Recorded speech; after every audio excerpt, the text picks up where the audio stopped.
우리의 마음과 뜻과 정성을 다해 8월 다섯째 주 예배를 하나님 앞에 드리겠습니다.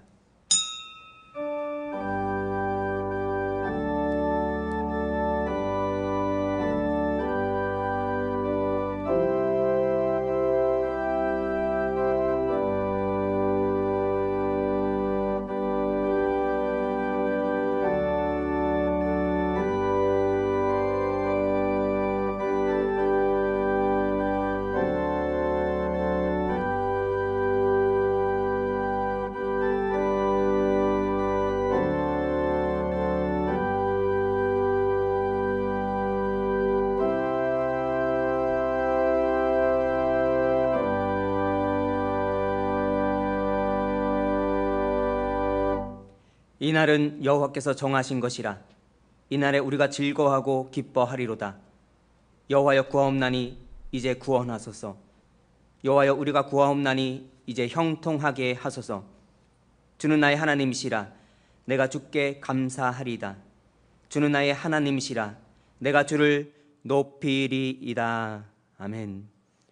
사랑이 풍성하신 하나님, 지난 한 주간도 연약한 우리를 돌봐주시며 환난 날에 주님의 초막 속에 비밀히 지켜주시고 생명과 건강과 사업과 가정을 능력의 팔로 보호하여 주신 은혜에 감사를 드립니다. 오늘은 주님께서 우리에게 복을 주시려고 거룩하게 구별하신 주일이기에 저희들이 세상의 분주한 일들을 모두 내려놓고 겸손한 마음과 정결한 심령으로 성전에 나와 하나님께 예배를 드립니다. 성령님, 이곳에 오셔서 예배하는 우리의 몸과 마음을 온전히 주장하여 주시고 오직 삼위일체 하나님께만 찬양과 경배와 영광을 돌리게 하여 주옵소서. 예수 그리스도의 이름으로 기원하옵나이다. 아멘.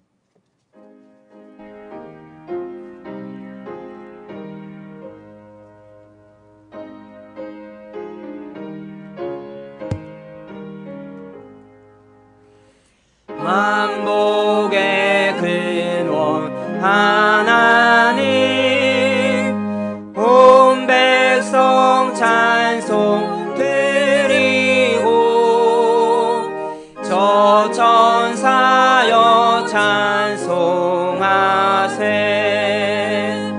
찬송 성부 성자 성령.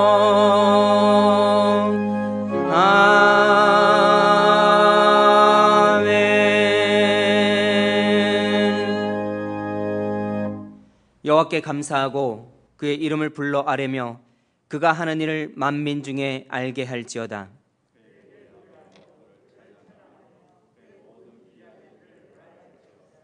그의 거룩한 이름을 자랑하라. 여호와를 구하는 자들은 마음이 즐거울지로다.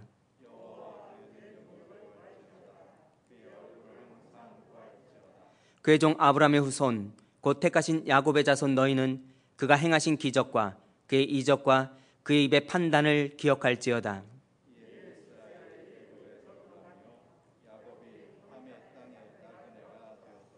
여호와께서 자기의 백성을 크게 번성하게 하사 그의 대적들보다 강하게 하셨으며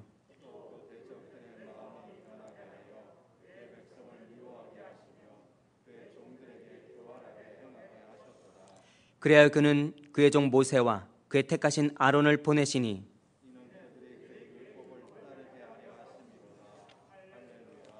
아멘. 나는 전능하신 아버지 하나님 천지의 창조주를 믿습니다. 나는 그의 유일하신 아들 우리 주 예수 그리스도를 믿습니다. 그는 성령으로 잉태되어 동정녀 마리아에게서 나시고 본디오 빌라도에게 고난을 받아 십자가에 못 박혀 죽으시고 장사된 지 사흘 만에 죽은 자 가운데서 다시 살아나셨으며 하늘에 오르시어 전능하신 아버지 하나님 우편에 앉아 계시다가 거기로부터 살아있는 자와 죽은 자를 심판하러 오십니다. 나는 성령을 믿으며 거룩한 공교회와 성도의 교제와 죄를 용서받는 것과 몸의 부활과 영생을 믿습니다. 아멘.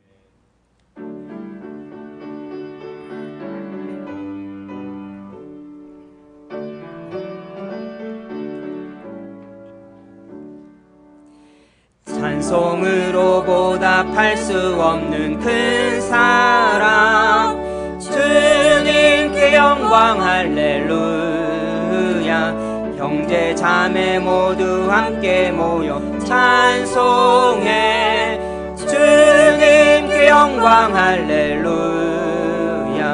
하나님의 자녀여 크게 찬송 부르며 밝고 거룩한 길로 기쁨으로 나아가 주의 보좌 앞으로 속히 들어가겠네. 주님께 영광 할렐루야. 우리 받은 주님 은혜 한량 없도다. 주님께 영광 할렐루야. 깊은 찬송 부르면서 천국 가겠네. 주님께 영광 할렐루야.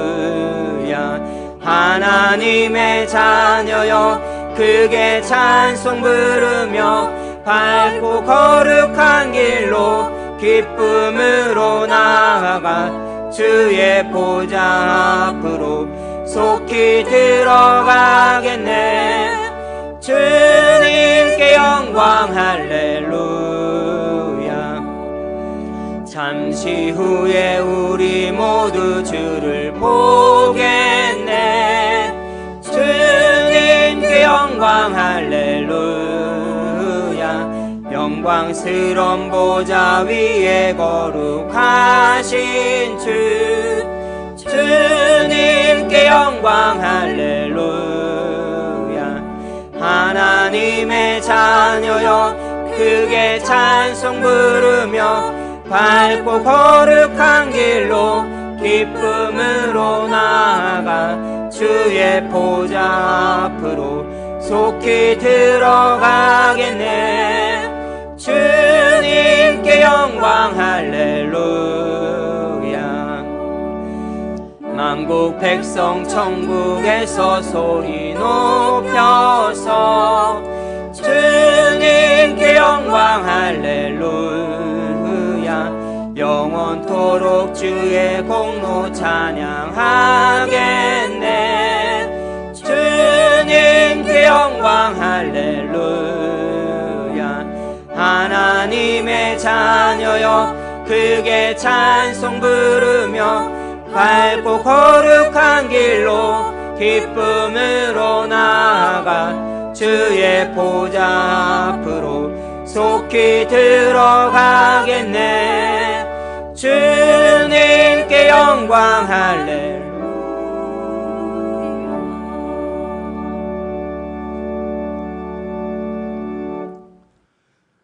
사랑하는 아버지 감사합니다.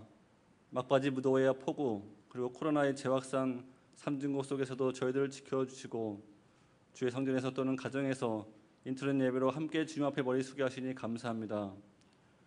주님의 자녀라고 하면서 영혼의 양식인 기도에 날마다 힘쓰지 못하고 말씀을 읽고 묵상하기도 게을리하며 경건의 모양은 있으나 경건의 능력은 없어 열매 맺지 못하는 무화과 같이 주님으로부터 저주받을 만한 저희들의 일상입니다.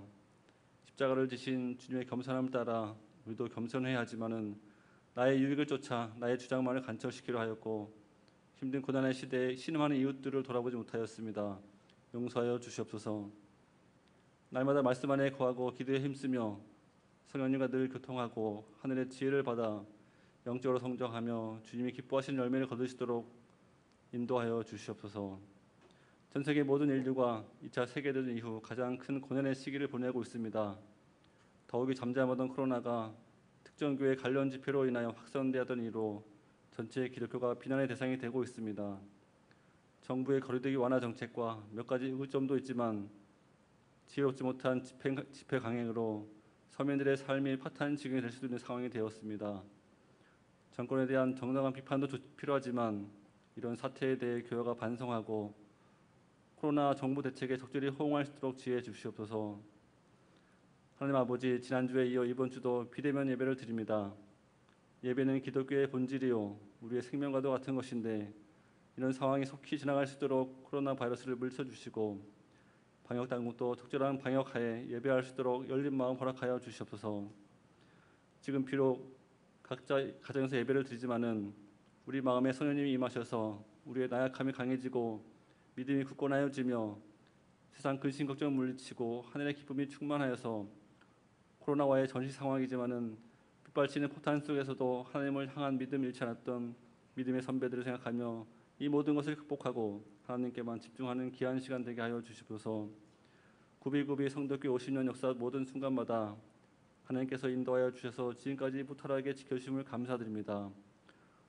코로나 사태 속에서 성덕교에도 많은 어려움이 있지만 이 시련을 잘 극복하여 전군과 같이 단련되어 새로운 50년을 맞이하게 하시옵소서. 사랑하는 이서구 담임 목사님을 비롯하여 모든 교우들이 하나님이 기뻐하시는 교회가 되기 위해 힘쓰게 하시며 지역사회에 등불이 되고 믿지 않는 자들에게 모범이 되어 칭찬받는 교회 되게 하시옵소서. 신흥동 재개발이 본격적으로 시작되어 재개발 정비 계획이 공람되고 있습니다. 현재 계획단 성덕교의 위치와 주변 여건도 좋지만 가능하다면 더 유리한 조건에서 조합과 마찰 없이 은혜롭게 진행될 수 있도록 모든 협상 과정에서 주님께서 간섭하여 주시옵소서. 이제 재건축 소위원회를 조직하려고 합니다. 이 조직을 통하여 여러 상황에 적절히 대처할 수 있도록 모든 위원들에게 지혜와 열정을 주시옵소서.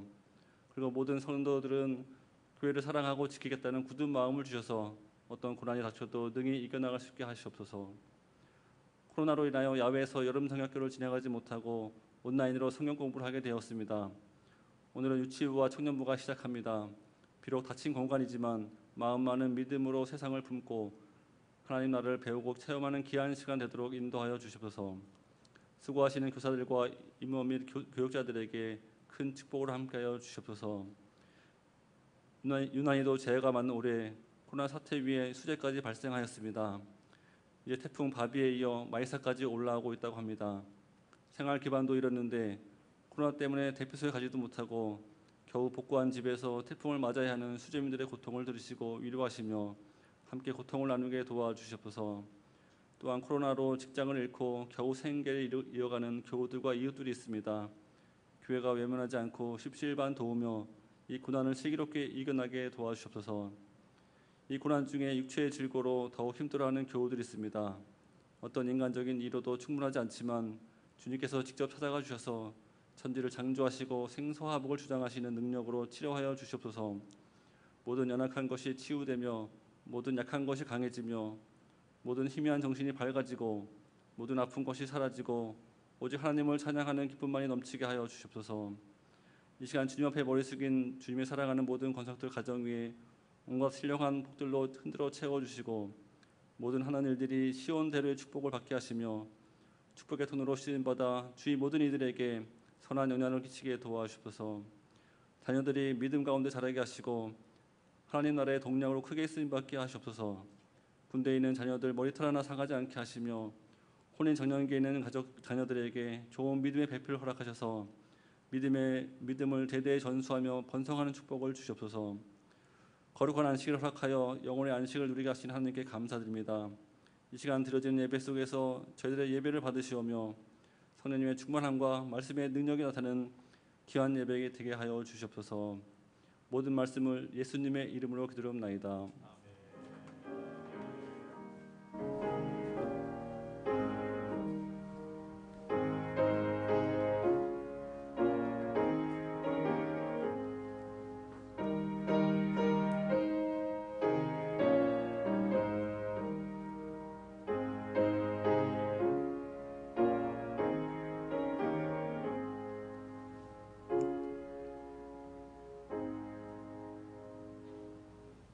하나님께서 오늘 우리에게 주신 말씀은 베드로전서 4장 12절에서 16절에 있는 말씀입니다.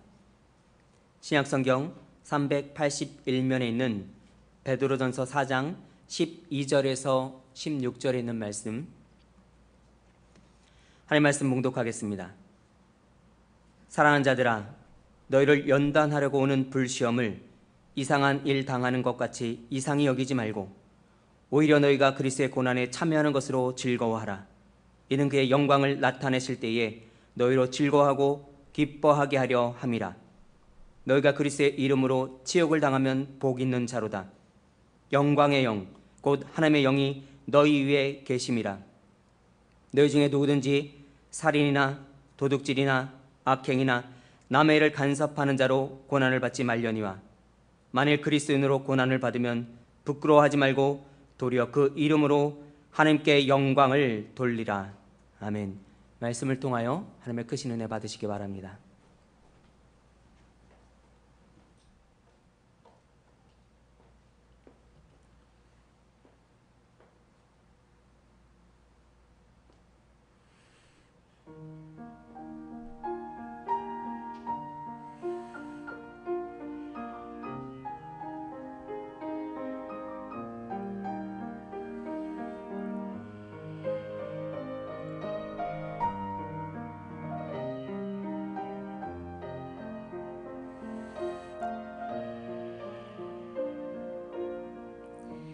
참 좋으신 주님, 귀하신 나의 주,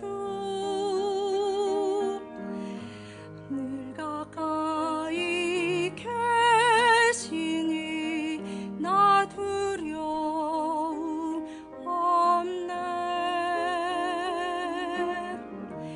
내 영이 고날 때, 내 맘 낙심될 때, 내 품에 안기라 주님 말씀하셨네.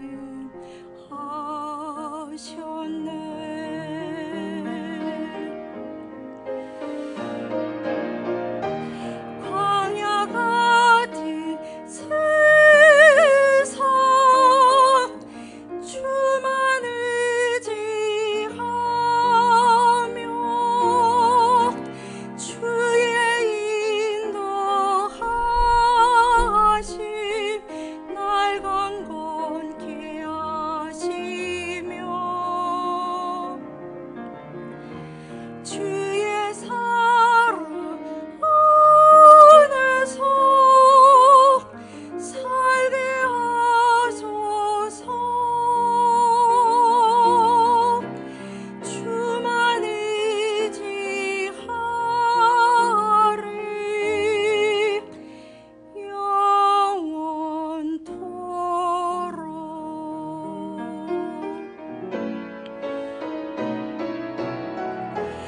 광야 같은 세상 주만 의지하며 주의 인도하심 날 강건케 하시며 주의 사랑 안에서 살게 하소서. 주만 의지하리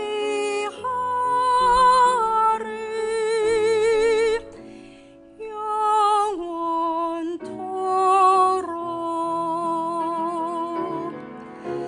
주만 의지하리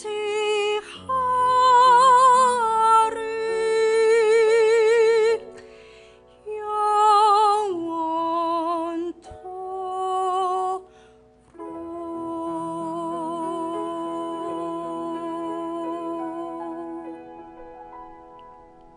아멘, 아멘. 감사합니다. 할렐루야. 유례 없이 긴 장마와 이어지는 폭염과 태풍을 겪으면서도 여러분 가정과 개인, 지금 이 시간 온라인 예배에 참여하시는 성도님들 모두에게 우리 주님 주신 은혜와 평강이 넘치게 되기를 간절히 바랍니다. 근데 여러분, 솔직히 최근 저의 속마음이 평안치 못합니다. 무언가 마음이 개운치 못하고 아주 작은 일에도 짜증이 나려고 합니다. 왜 그럴까 생각해 보니 최근 재확산되고 있는 코로나 사태와 이것에 영향을 끼친 소수의 교회들의 이해할 수 없는 행태들, 그리고 정부나 세상의 반응이 복합적으로 제게 큰 스트레스가 되고 있음을 알게 되었습니다. 최근 직장 생활하시는 성도님들, 주변 사람들의 따가운 눈총을 느끼시죠? 어린 학생들도 친구들에게 교회 다니는 것에 대해 조롱을 받기까지 한답니다. 당신도 교회 다니지 않느냐? 너 아직도 교회 다니느냐? 그 이유가 무엇입니까? 한국의 모든 교회들이 코로나 바이러스의 진원지 같이 되어버렸기 때문입니다. 사랑제일교회는 말할 것도 없고 수도권 교회 곳곳에서 이어지고 있는 확진자들 때문에 목회자의 한 사람으로 묵묵히 자신의 일을 감당하고 있는 국민들과 연일 코로나19 저지를 위해 최선 다하는 방역 당국에 송구한 마음을 갖습니다. 지난 2주 연속해서 보내드린 목회 서신에서도 말씀드렸듯이 저는 안전한 예배를 지속하기 위해서는 코로나 바이러스가 예배자는 피해간다는 맹목적인 믿음보다 하나님이 주신 지성으로 이 바이러스를 연구하는 전문가들의 조언을 듣는 것이 중요하다. 그래서 잠시 동안 우리가 생명처럼 귀하게 여기는 예배를 온라인으로 드리면서 방역당국 조치에 따르자고 말씀드렸습니다. 물론 우리 신앙의 선배들은 황제 숭배를 강요한 로마 제국이나 하나님 대신 유물론을 강조한 공산주의, 그리고 신사참배를 강요한 일제에 목숨을 걸고 저항하면서 때로는 지하 무덤에서, 때로는 인적이 드문 산골짜기 혹은 이불 밑에서도 예배를 드리며 하나님의 자비와 구원에 감사를 드렸습니다. 그러나 지금 우리를 유혹하고 도전하는 대상은 우리의 눈에 보이거나 우리 의지로 물리칠 수 있는 것이 아닌 광학 현미경을 통해서나 볼 수 있는 아주 작은 바이러스입니다. 그리고 이 바이러스는 예수님을 믿거나 안 믿거나 가리지 않고 전염을 일으켜서 기저질환이 있거나 면역력이 떨어진 사람들의 생명까지 앗아가고 있습니다. 어제까지 세계적으로 약 우리나라 인구의 절반가량인 2,500명가량이 감염이 되어서 83만 5천 명가량, 거의 성남시 인구의 비슷한 사람들이 죽었습니다. 우리 한국에서만 따지면 19,400명 정도 감염돼서 321명이 죽었어요. 정말 무서운 전염병이 아닐 수가 없습니다. 이런 상황에서 사람들이 많이 모이는 다중시설에 가는 것은 위험한 일입니다. 그것은 교회도 예외일 수 없습니다. 그러기에 방역당국의 지침을 어기면서 대규모 집회를 하거나 좁은 공간에서 소그룹 하다가 혹은 단체로 식사를 하다가 코로나 바이러스의 전파 매개체가 되어버린 교회들, 결코 이해할 수가 없습니다. 그러나 저는 정부나 언론이 모든 교회들을 이 바이러스의 진원지처럼 생각하거나 통제하려고 하는 것에도 동의할 수가 없습니다.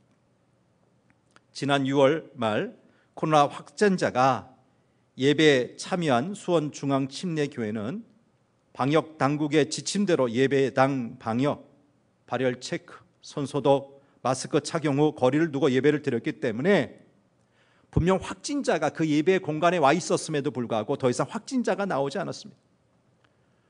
얼마 전 여의도 순복음교회에서 10여 명의 확진자가 나왔다고 언론은 전했지만 그들은 모두 교회에서 감염된 것이 아니라 여행이나 카페에서 다른 사람들로부터 감염이 된 상태로 예배에 참석한 사람들이었습니다.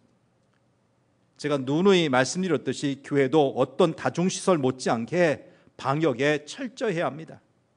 이런 시국에서 소그룹 모임이나 단체 식사는 안 됩니다. 이것을 어겼기에 코로나 확진자가 발생하거나 확산이 된다면 반드시 책임을 져야 할 것입니다.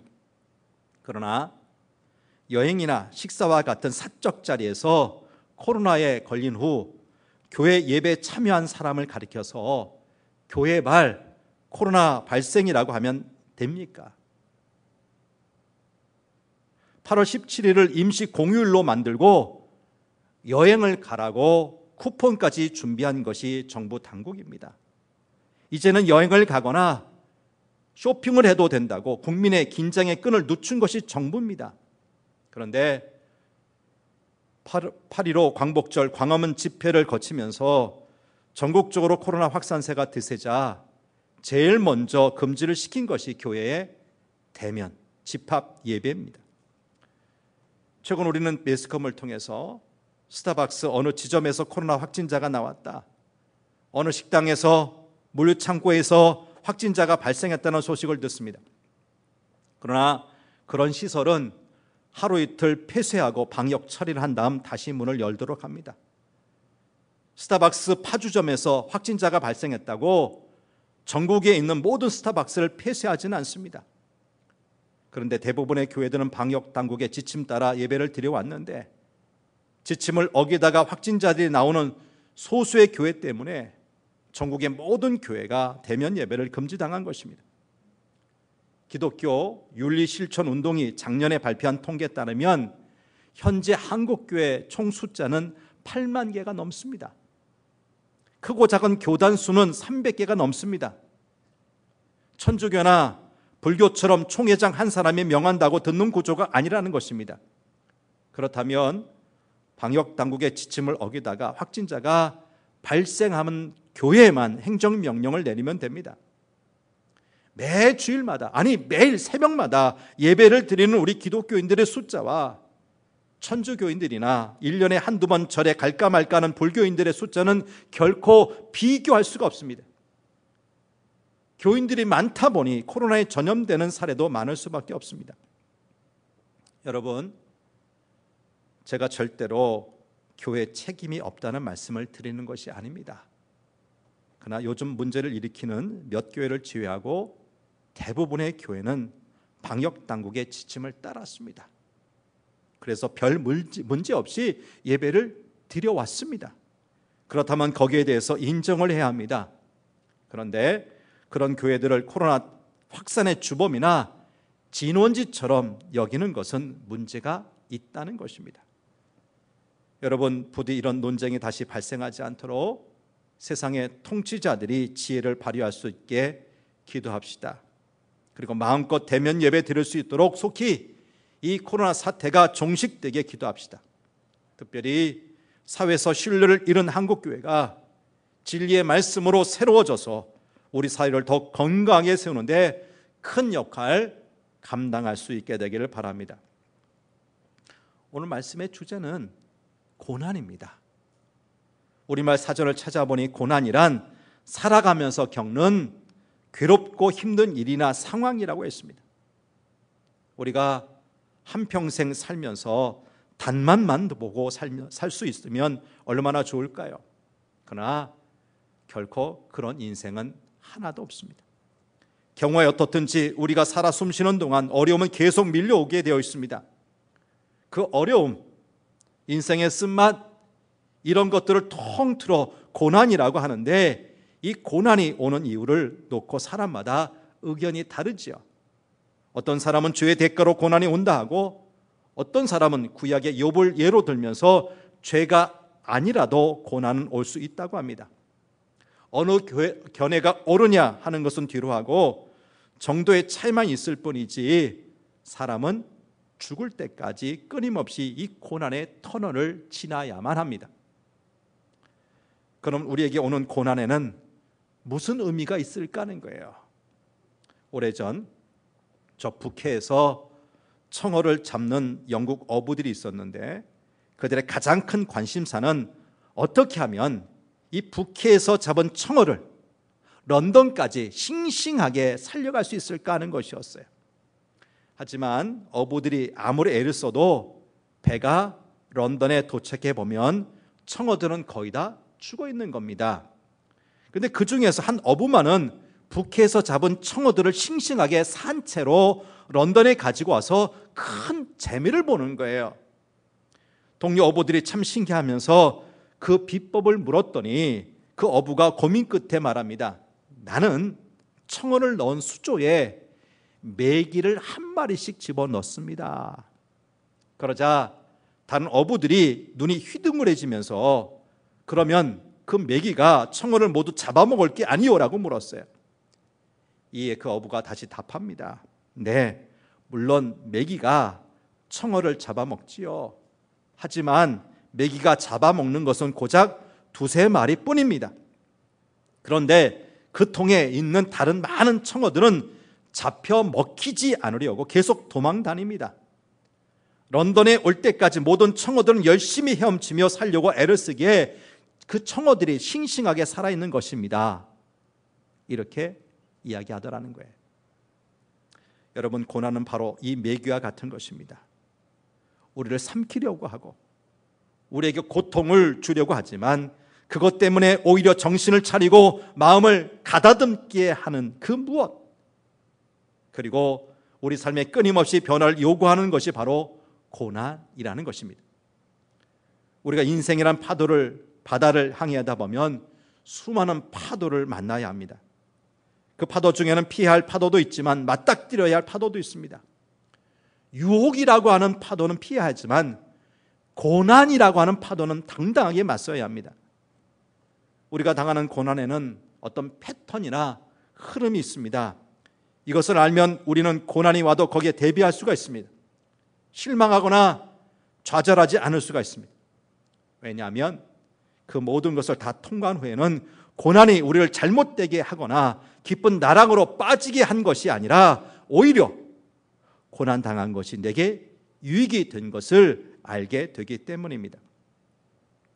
오늘 고난에 대한 말씀을 드리기 전에 한 가지 확인하고 넘어갈 것이 있습니다. 그것은 하나님은 우리를 사랑하신다는 겁니다. 하나님은 저를 사랑하시고 여러분도 사랑하십니다. 우리가 믿든지 믿지 않든지 관계없이 하나님은 우리 모든 사람을 사랑하십니다. 그런데 우리 인간은 태어날 때부터 죄에 빠져 있었습니다. 그 누구도 원치 않았지만 아담과 하와의 후예로서 사람은 죄성을 가지고 태어났고 그 죄를 해결하기 전에는 결코 하나님께 나갈 수 없었습니다. 이 죄의 문제를 해결하기 위해서 하나님의 아들 예수님이 이 땅에 사람의 몸으로 오셨습니다. 구약 성경을 보면 죄 사함 받기 위해 사람은 제사를 드려야 하는데 거기엔 반드시 제물이 필요했습니다. 근데 예수님은 우리 대신 당신의 몸을 십자가에 달리게 하심으로 몸소 제물이 되셨고 우린 다시는 제사를 드리지 않아도 되게 되었습니다.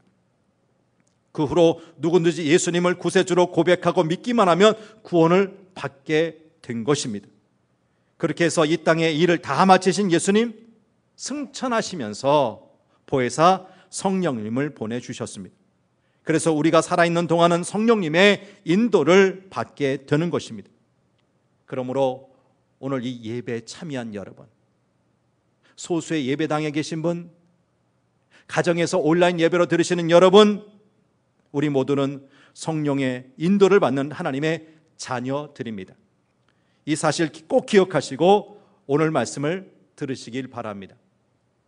오늘 첫째로 생각할 것은 고난인데 우리가 감당하지 못할 고난은 없다는 것입니다. 하나님이 고난을 주시는 궁극적인 이유가 무엇일까요? 그것은 우리를 공경에 빠뜨리기 위함이 아니라 우리를 좀 더 단단하게 성장시키기 위함입니다. 근데 만약 우리가 고난을 감당 못하고 그 고난에 판묻히고 만다면 그것은 곧 하나님 자신의 실패가 아닙니까? 그러므로 그런 고난은 절대 허락하지 않으신다는 거예요. 우리 같이 고린도전서 10장 13절 말씀을 봅니다. 시작. 사람이 감당할 시험 밖에는 너희가 당한 것이 없나니 오직 하나님은 미쁘사 너희가 감당하지 못할 시험 당함을 허락하지 아니하시고 시험 당할 즈음에 또한 피할 길을 내사 너희로 능히 감당하게 하시느니라. 세상에 어느 부모가 초등학생 아들에게 쌀 한 가마니를 지우겠어요? 어느 선생님이 겨우 중학교 1학년 학생에게 고등학교 3학년 학생들이 풀만한 그 시험 문제를 내겠습니까? 여러분, 지금 고난 당하고 있습니까? 그렇다면 그 고난은 충분히 감당할 만한 고난일 것입니다. 아니요, 도저히 감당할 수 없어 보입니까? 그렇다면 주변을 살펴보십시오. 하나님께서 마련하신 피난처가 있을 것입니다. 왜냐하면 만약 우리가 감당하지 못할 고난이라면 시험 당할 즈음에 또한 피할 길을 내사 우리는 능히 감당하게 하신다고 약속하셨기 때문입니다. 그러기에 이젠 끝이야, 더 이상 길이 없어 라고 포기하는 말을 해서는 안 됩니다. 오히려 고난당할 때 감당하지 못할 시험은 주시지 않는다는 우리 주님 말씀 꼭 기억할 수 있게 되기를 바랍니다. 이 시간 둘째로 생각할 것은 의미 없는 고난은 없다는 거예요. 하나님이 자녀에게 오는 고난에는 반드시 뜻이 있습니다. 우리가 미련해서 우둔해서 깨닫지 못할 뿐입니다. 세월이 흘러서 그 당시를 회고해 보면 거기엔 반드시 하나님의 뜻이 있었음을 발견하게 될 거예요. 히브리서 12장 5절 하반절에서 6절 말씀 우리 한번 큰 소리로, 소수니까요, 한번 큰 소리 읽어보죠. 시작. 내 아들아, 주의 징계하심을 경히 여기지 말며 그에게 꾸지람을 받을 때 낙심하지 말라. 주께서 그 사랑하시는 자를 징계하시고 그가 받아들이시는 아들마다 채찍질 하심이라. 여러분, 아들이 크게 잘못하는데도 징계하지 않는 부모가 있나요? 무엇인가 거듭 잘못하는데도 벌을 주지 않으면 그 아이는 사생제이지 참 아들이 아닐 것입니다. 부모가 회초리를 들 때는 나쁜 버릇을 고치게 한다든지 잘못된 고집을 꺾는다든지 무언가 분명히 목적이 있습니다. 훈련시키기 위함일 수도 있고 징계일 수도 있습니다. 절대 무의미한 고난은 없다는 것입니다. 1997년 IMF 사태가 오자 개인은 물론 우리나라 전체가 고난을 당하게 되었습니다. 이해할 수가 없었어요. 왜 선진국 진입의 문턱에서 이런 일이 발생했는가? 교회적으로는 그동안 가장 많은 선교사를 파송하고 하나님의 일을 힘써왔던 한국교회 아닙니까? 그런데 갑자기 거리에 실업자와 노숙자들이 늘어나고 수많은 가정이 깨어졌습니다. 그러나 그 고통의 터널 빠져나온 뒤에 보니까 거기에도 하나님의 뜻이 있었다는 거지요. 그 어려움을 통해 국민 모두가 긴장하게 되고 그동안 헤프게 살아왔던 생활에서 거품을 뺐습니다. 기업들은 더 이상 문어발처럼 확장하지 않고 구조 조정을 하게 되었습니다. 정부나 사회기관은 그동안 쓸데없이 버려놓았던 조직들을 재정비해서 효율성을 높였습니다. 또한 힘들고 더러운 일들을 기피했던 사람들이 이제는 이것저것 가리지 않고 일자리를 구하게 되었습니다. 직장에서 퇴직하거나 해고되면 어떻게 할까 미리 대비하면서 머리를 짜내서 새로운 일들을 만들어내게 되었습니다. 아울러서 그동안 신앙생활을 등한히 했던 많은 성도들이 다시 교회로 돌아와서 기도하고 모이게 힘쓰게 되었습니다. 한마디로 우리 사회 전체가 긴장하고 다시 마음을 조이게 된 것입니다. 모든 면에서 바람직한 방향으로 변화된 거예요. 이렇게 볼 때 IMF 사태는 우리 사회의 병든 부분들을 수술하는 수술대가 되었던 것입니다. 지금 이 코로나19라고 하는 현재 진행형인 고난이 지나면 분명 우리나라는 더 건강해질 것입니다. 더 창의적이고 더 건전한 사회로 발전할 것입니다. 정치나 경제 모든 분야 과거와는 다르게 더 바람직한 방향으로 가닥을 잡을 것입니다. 이사야 48장 10절 말씀을 보겠습니다. 시작. 보라, 내가 너를 연단하였으나 은처럼 하지 아니하고 너를 고난의 풀무불에서 택하였노라. 이 말씀처럼 하나님께서 특별히 택하여 쓰실 사람이나 국가는 반드시 고난의 용광로, 고난의 풀무불을 통과해야 합니다. 그래야 더러운 찌꺼기가 제거되고 순금이 되는 것입니다. 고난을 통과하면서 우리의 죄성은 제거되고 교만은 높게 될 것입니다. 이처럼 고난은 반드시 뜻이 있어요. 그러나 한 가지 유념해야 할 것이 있습니다. 그것이 오늘 본문 15절 말씀이에요. 15절 시작. 너희 중에 누구든지 살인이나 도둑질이나 악행이나 남의 일을 간섭하는 자로 고난을 받지 말려니와. 무엇보다도 한국 교회가 법을 어기거나 불의한 죄악 때문에 고난을 받아서는 안 된다는 거예요. 게으름이나 거짓과 부주의, 악행 때문에 고난을 받는 것은 문제가 큰 겁니다. 이런 고난은 결코 받아서는 안 됩니다. 이런 고난에는 의미도 희망도 없기 때문입니다. 이 시간 세 번째로 생각할 것은 고난에는 반드시 하나님의 사랑이 동반된다. 하나님의 사랑이 함께한다는 것입니다. 여러분, 자녀가 자녀에게 고통을 주면서 그것을 즐거워할 부모가 세상 어디 있습니까? 아마도 자녀에게 벌을 주는 아버지가 더 고통스러울 겁니다. 사실 성경의 매 장마다, 매 절마다 하나님의 고통스러운 눈물이 배어 있습니다. 때로 무섭고 두려운 하나님이시지만 그 이면을 보면 어쩔 수 없는 사랑 때문에 괴로워하시는 우리 하나님을 볼 수가 있습니다. 자신의 형들에 의해 요셉이 팔려갈 때는 그와 함께 묶이셨고, 모세가 거친 광야로 나갈 때는 그와 함께 사막의 모래바람을 맞으셨습니다.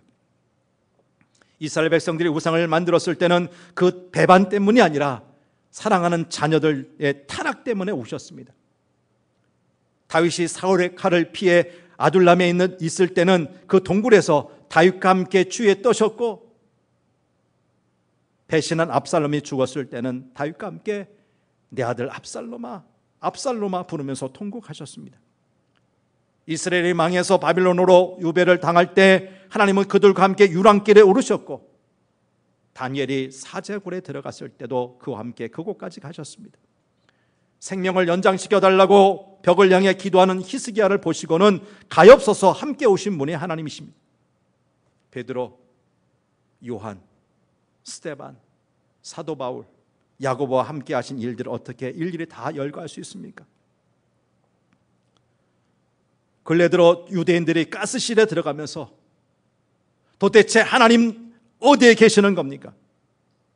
하나님 언제까지 침묵하시렵니까? 부르짖었을 때 하나님은 이미 그들과 함께 가스실로 들어가고 계셨습니다.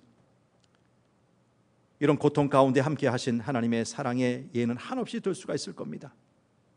이처럼 우리가 겪는 고난에는 반드시 우리 하나님의 사랑이 함께 있다는 것을 잊지 마시기를 바랍니다. 이 시간 마지막으로 생각할 것은 유익이 없는 고난은 없다는 것입니다. 이것이 오늘 말씀을 종합한 결론이에요. 하나님은 복을 주실 때 고난에 보자기에 싸서 주신다는 말이 있어요. 은혜와 복을 주실 때 반드시 고난을 겸하여 주신다는 겁니다. 그래서 사도 바울은 로마서 8장 28절에서 뭐라고 말합니까? 우리가 알거니와 하나님을 사랑하는 자, 곧 그 뜻대로 부르심을 입은 자들에게는 모든 것이 합력하여 선을 이루느니라. 하나님의 자녀들에게는 실패나 질병이나 환난이나 무엇이나 지난 다음에 보면 다 복이 되고 유익이 된다는 말씀이에요. 시편 119편 67절과 71절 말씀을 계속해서 한번 읽어보죠. 시작. 고난 당하기 전에는 내가 그릇 행하였더니 이제는 주의 말씀을 지키나이다.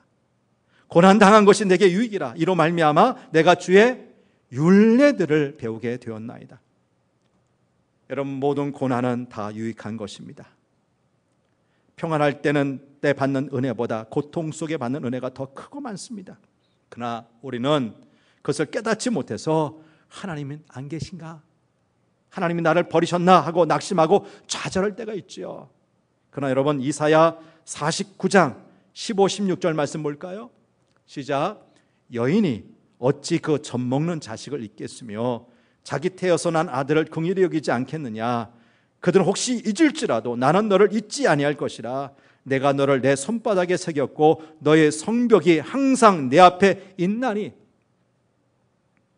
젖먹이는 엄마가 어떻게 자기 품 안에 있는 아기를 잊을 수 있습니까? 그와 같이 나도 너를 잊을 수가 없다.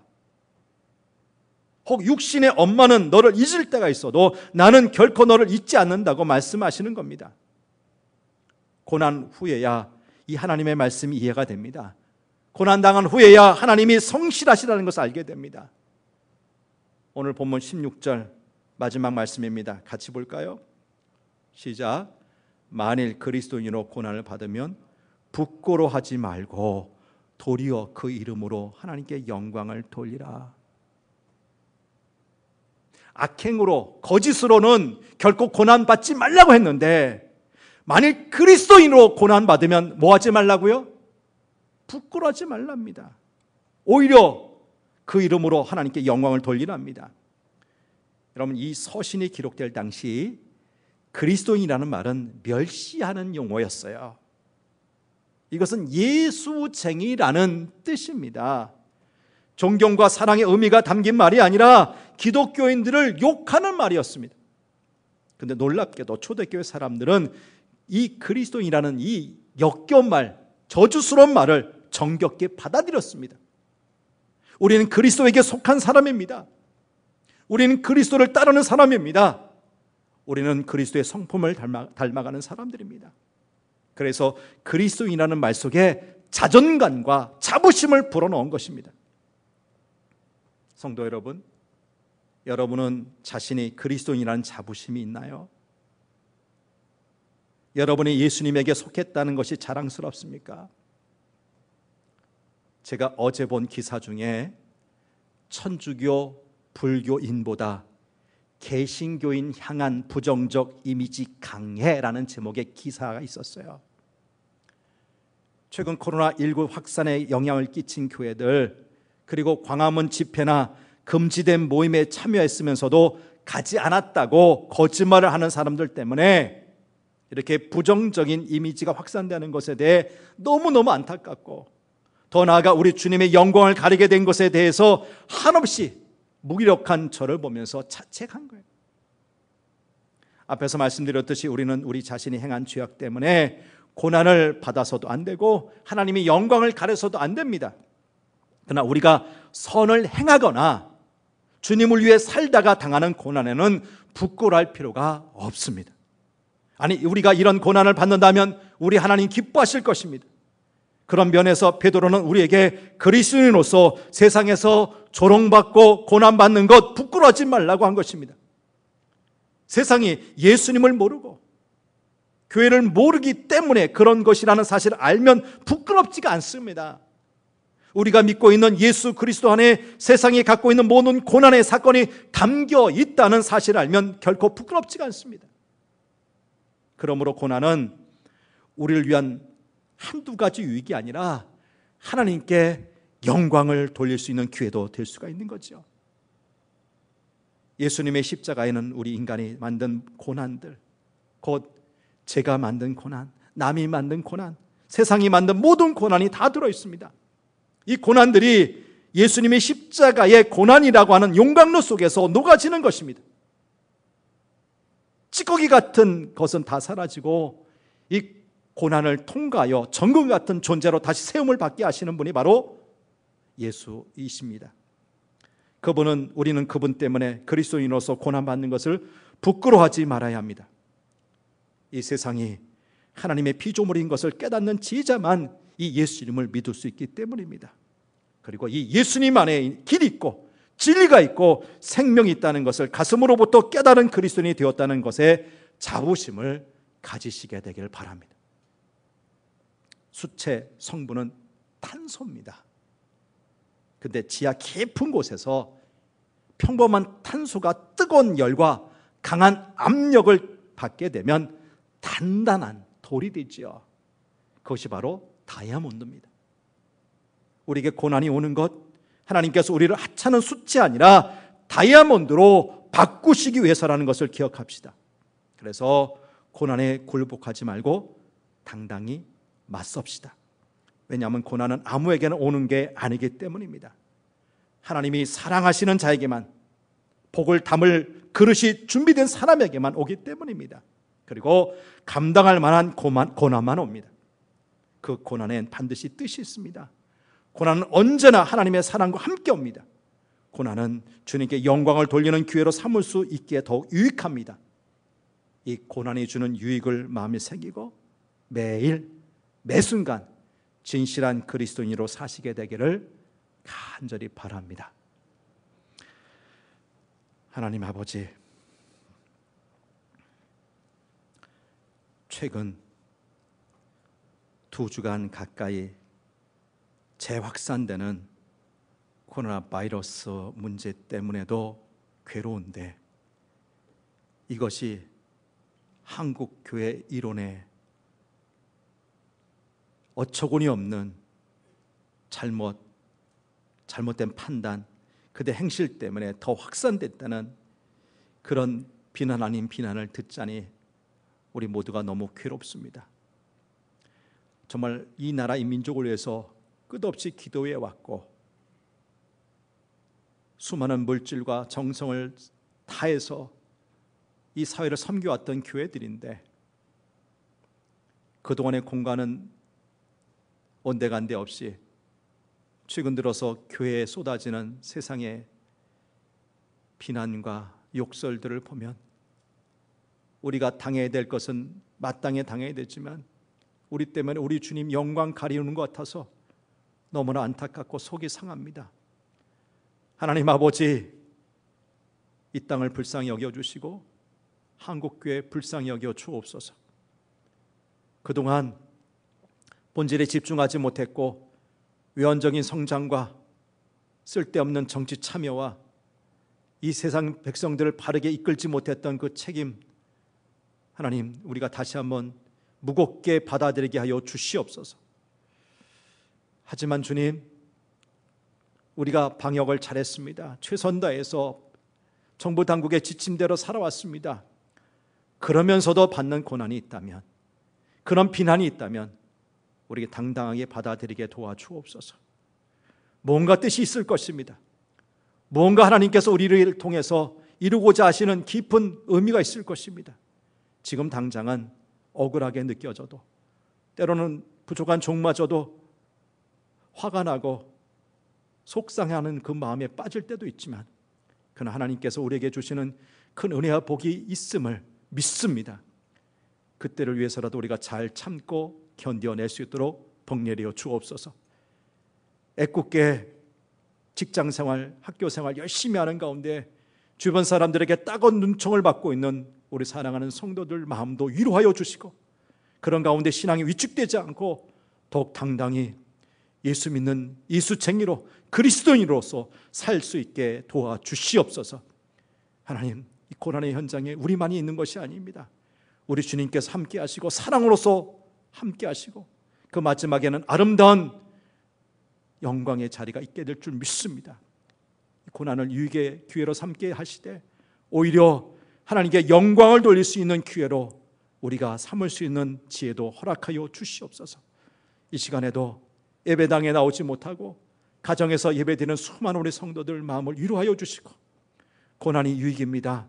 이 고난을 오히려 주님께 영광 돌리는 그런 아름다운 기회로 삼을 수 있도록 우리 모든 성도들과 함께하여 주옵소서. 존귀하신 예수님 이름으로 기도하옵나이다. 아멘.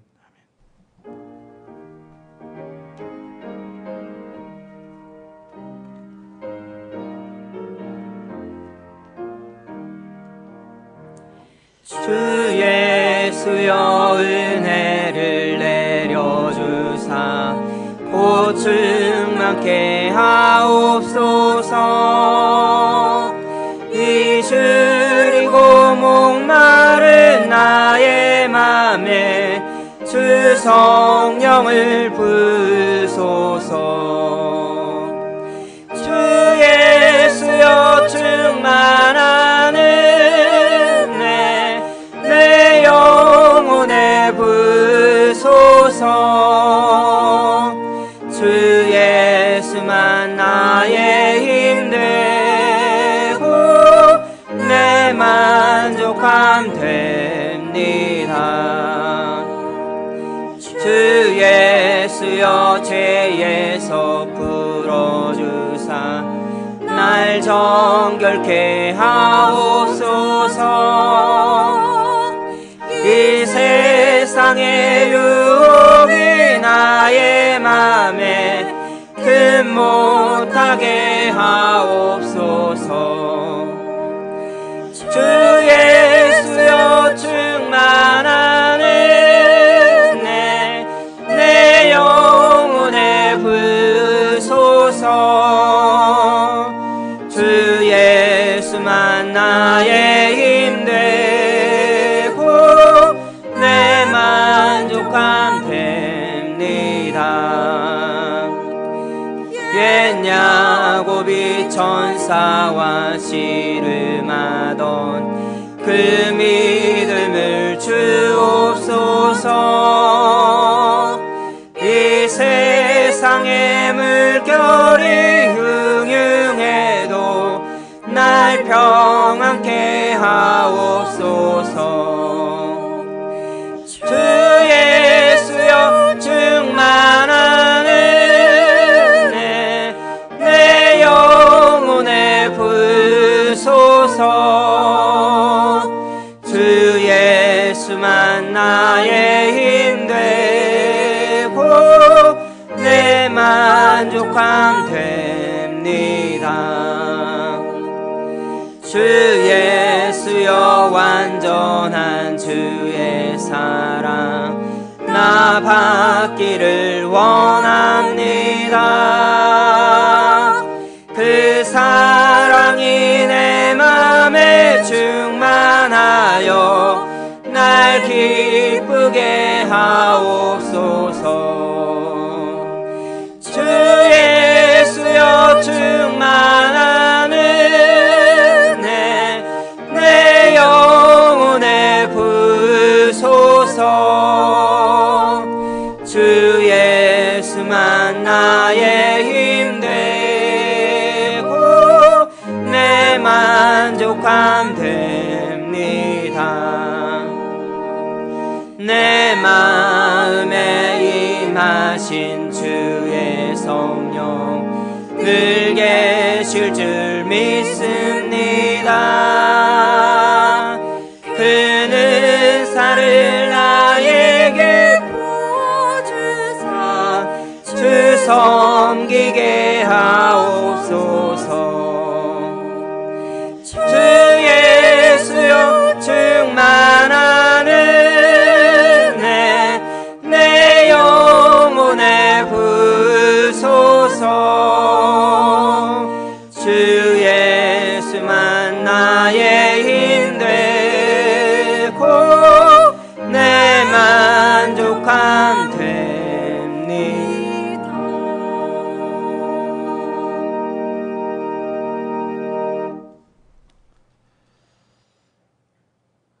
하나님 아버지, 8월의 마지막 주 예배를 드립니다. 확산되는 코로나 바이러스로 인해 대부분의 교우들이 가정에서 온라인 예배로 드리고 있지만 장소의 문제가 아닌 우리의 마음, 우리 자세의 문제입니다. 하나님은 예루살렘에서도 말고 이 사마리아에서도 말고 예배하는 자를 찾는다 하셨습니다. 예배 드릴 때는 영과 진리로 예배 드리라 하셨사오니 예배당에 있는 자도 가정에서 예배 드리는 자도 영과 진리로 예배할 수 있도록 인도하여 주시고, 그래서 하나님께서 꼭 받으실 만한 예배를 드리게 인도하여 주옵소서.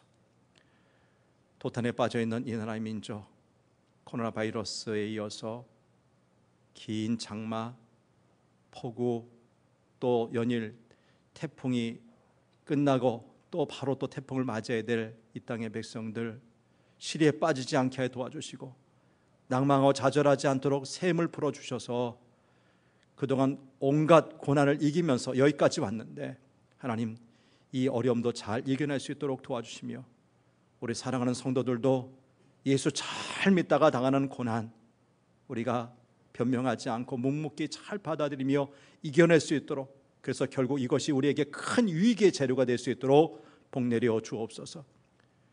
소수가 모여서 예배 드리면서도 정성 다해 귀한 예물 봉헌하는 시간 같습니다. 하나님께 주신 것들입니다. 그 중에 구별해서 11조 예물 드립니다. 주일헌금, 여러 가지 제목의 감사헌금들, 선교, 구제, 장학, 비전헌금에 참여하오니 기쁘게 받아 주옵소서. 하나님, 여기에 담겨있는 간절한 기도의 제목, 마음의 소원들 의원치 마시고 응답하여 주셔서 다음 시간엔 더 좋은 거 더 많이 풍성하게 드릴 수 있는 은총도 허락하여 주옵소서. 드려진 헌금 하나님 나라 확장하는데, 죽은 영혼 살리는데, 도탄에 빠져있는 사람들을 돕는데 귀하게 쓰일 수 있도록 복내려 주옵소서. 예수 그리스도의 이름으로 기도하옵나이다. 아멘. 아멘. 교회 소식 전합니다.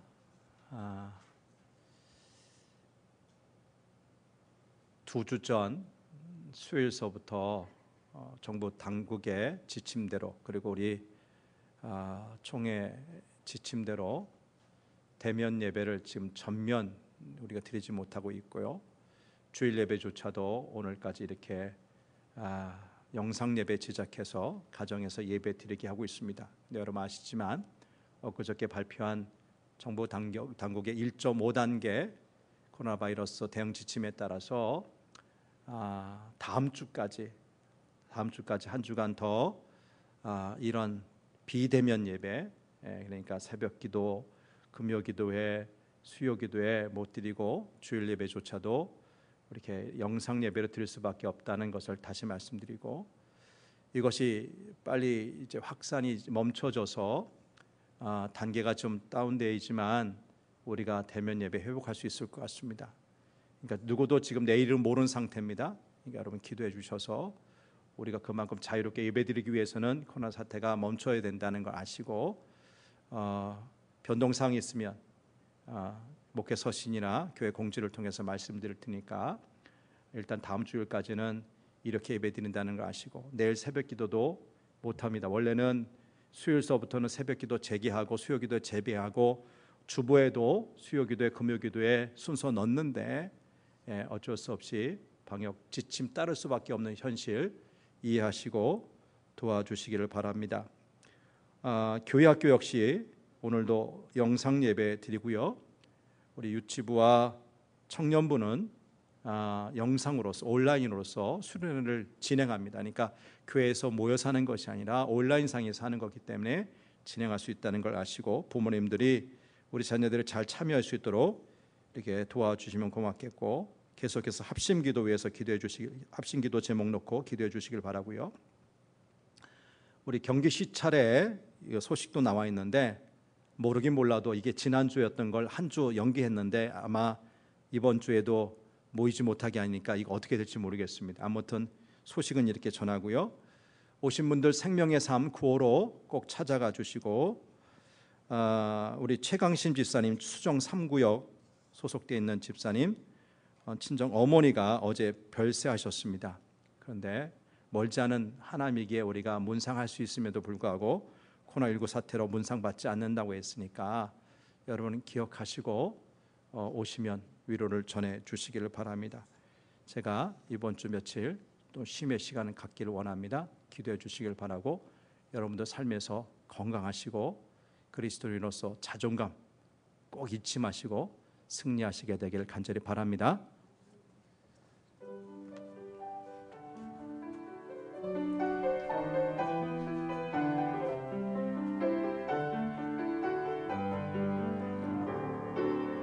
나의 사랑, 나의 생명, 나의 하나님,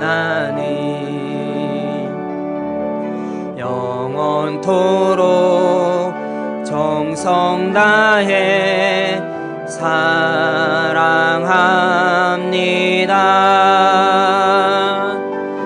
나의 힘 대신 여호와여, 내가 사랑합니다.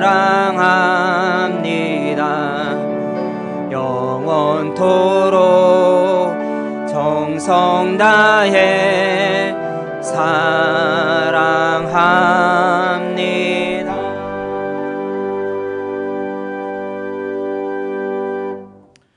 예배 끝나고 바로 당에 갖도록 하겠습니다.